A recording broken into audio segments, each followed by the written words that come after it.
congratulations on the release of the album. Top to bottom, it's very, very solid and filled with catchy, riff-heavy songs. Mate, you've got to be thrilled, I guess, to finally have the album released and indeed the positive reaction online to those who've purchased it. Yeah, man, it was like, a real journey to get it out. That we started recording that I don't know, 6 years ago or something. Wow. And then, we literally only sort of probably spent a couple of weeks all told making it, like physically playing the songs and whatever. But, it's just time and whatever, and life gets in the way. And then we sort of had it ready for release, probably a couple of years ago. But with COVID and stuff, we were sort of waiting. And then, it sort of got to the point where, well, it's got to come out. I was going to say that I believe that the tracks were cut some time back and there were delays with getting the record released. But as you mentioned, it was in the pipeline, I guess, 6 years ago. So I guess the body of material on the album, they'd been written 6 years back, or how did that work? Yeah, we'd sort of been playing all those songs, so they'd all been like gigged heavily. So we were, ready, and we'd already done a full demo of the album as well. So we sort of knew exactly what we were sort of going to do. But in saying that, we sort of went in thinking we're going to smash out a quick rock and roll record and get it out, and just so people knew what we were doing and have that out. And we sort of started recording it, and then we started to sort of fiddle with it a bit, I guess, because a lot of it was just live in the studio, most of the guitar solos and stuff are the solos from the bed tracks and stuff. We didn't really sort of mess around with them because I figured that they were what they were, and if I played them again, they'd just be the same sort of thing. But it captured the vibe, and we really wanted it to sound like a band that can play them live, But I don't know what we did in the rest of the time.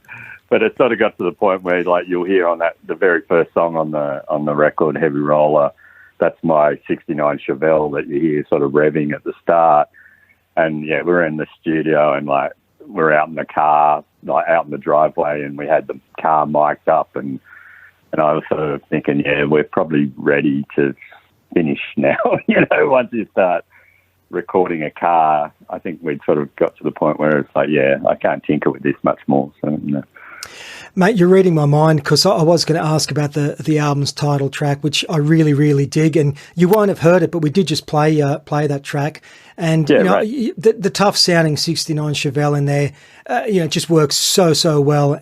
What about the title track? Where did that come from? Yeah, that was one of the very first songs that me and Rob Gary, who's got a band called the Arturos, who are awesome, that's his sort of tribute to the Ramones, but it's, his own take on it. And him and I sort of started probably what you would call this project, probably 10 years ago, under another name, I think we're called Death Valley at the time.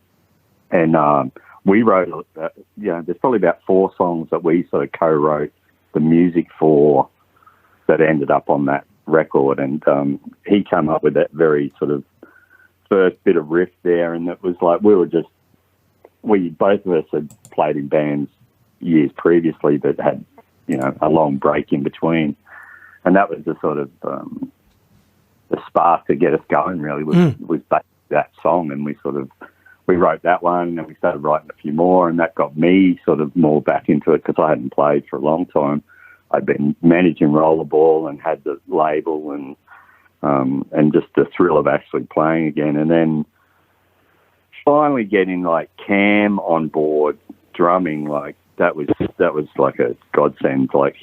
It made all the difference. I'd obviously worked with Cam all through Rollerball, and to have him actually playing drums on the song on all the songs just, made those songs so much more than I thought they were. And it really sort of Yeah, I agree. And I was just going to mention, the drum fills on that title track and indeed all across the record are very noticeable and really give the record some starch, as do the lead vocals from Dwayne, which I think really are a key ingredient as to why these songs work so well.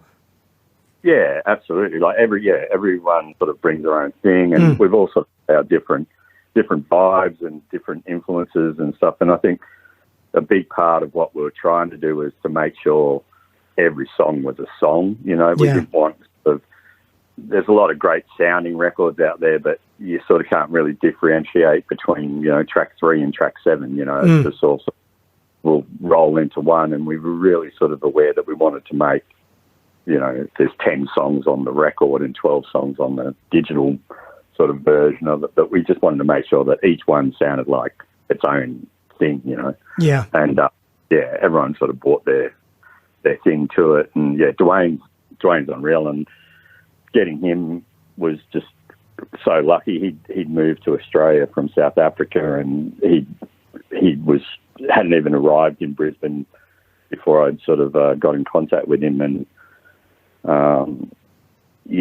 I'd heard his previous band, It's a Fucking Rhino, and he sounded unreal on that. And, I was just excited to see what he'd bring. And then we sort of met, and we all got on really well. And, and he's a great guitar player as well. There's some guitar stuff that he does on the record, which is cool.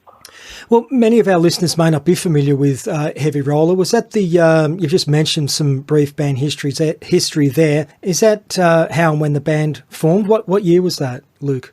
I think Heavy Roller was probably 2014, something like that. So we sort of formed, like, me and Cam were already playing in the previous sort of incarnation, which a lot of these songs had different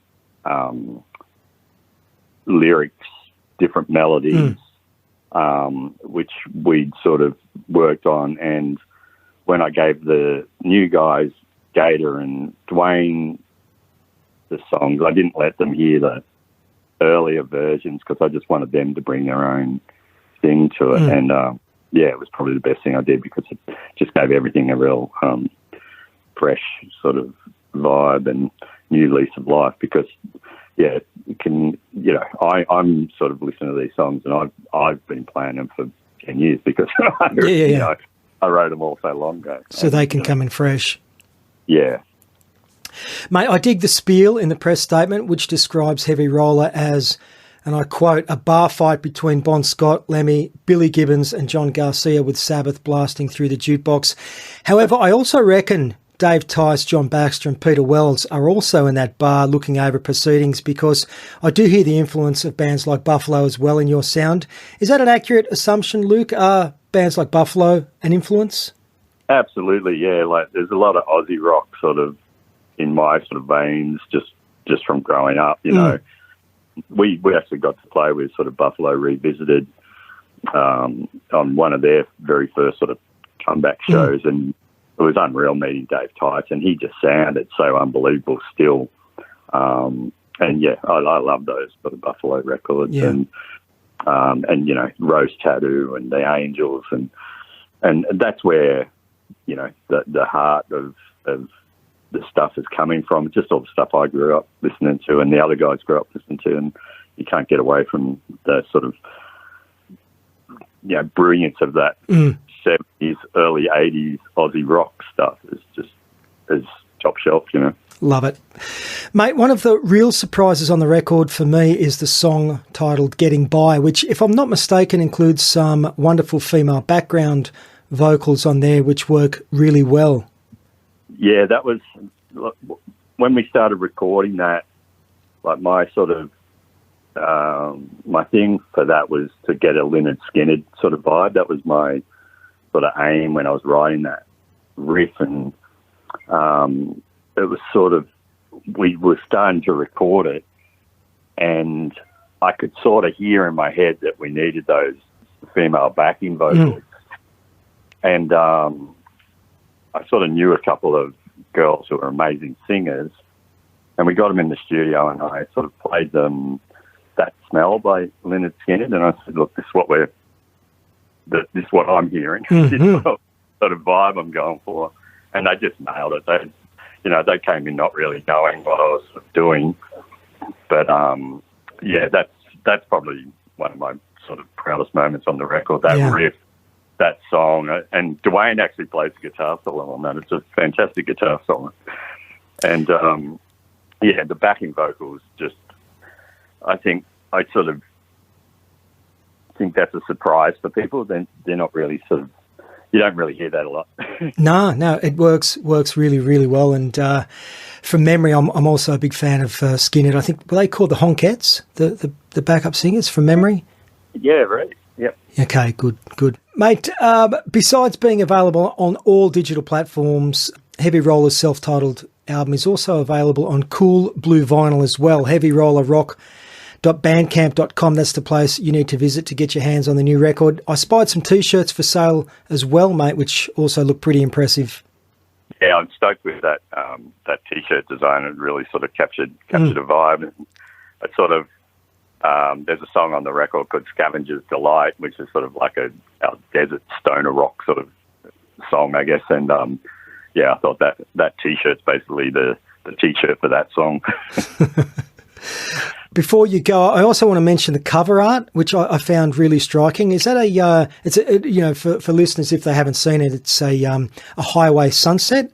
Yeah, my fiance Alex actually took that photo. So that's the Chev that you hear on the record. That's the bonnet of the car. Nice. And we're driving out sort of towards Esk here in Queensland, and she just took that with an old, phone camera and. Yep.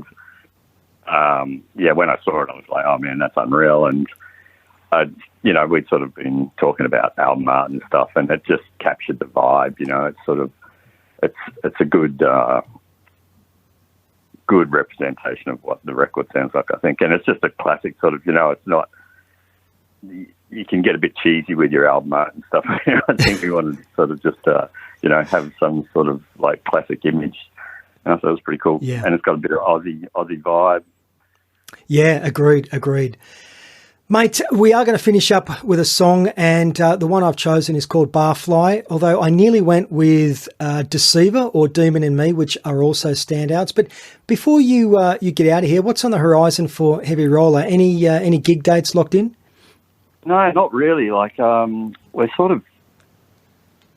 trying to book a lot of stuff around COVID, like thinking, it's over now, we can sort of start booking some shows and stuff, and just hasn't really sort of worked out.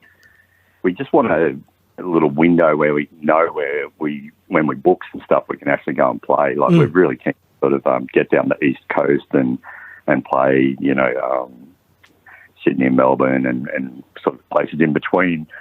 So until we're able to do that with any sort of certainty, we're sort of just laying low a bit. We'll hopefully make a few more film clips, and actually maybe some with us in it. We've sort of mashed up a few. But, so hopefully we'll be out on the road at some point, but nothing in the near future, unfortunately. Okay. And if fans wish to contact you, I gather Facebook is the ideal choice? Yeah, Facebook, Instagram, if they like looking at records and cats and guitars. So any of those. It all sounds positive. Again, the album is fantastic, and I really hope that people who hear this do get behind it and buy the record. More people do need to hear this one, as it's an absolute monster. I'll get you to close out, if you can, by giving us some background info to the song we're going to cut to next, which is called Barfly. Yeah. So this one, it's definitely got our AC/DC sort of tribute vibe going on, and that we sort of big Aussie rock riff in that. I think it's got probably the funniest chorus on the record. It's not like we're a comedy band or anything, but Cameron, who's the drummer in Rollerball as well, and I've been sort of friends for 20 years, and the line in that song, "Love's a bag of dildos," is from Cam listening to two truckers on their CB radios talking about life. And one of the fellas is saying to the other guy how lucky he's been in life and how he's just been sort of blessed with the life he's got. and he says, "I've just got one thing missing in my world." And then Cam butts in and says, "A bag of dildos." And he told us that story, and it cracked us up. So we thought, oh, man, that's got to be in the song. So, yeah, enjoy.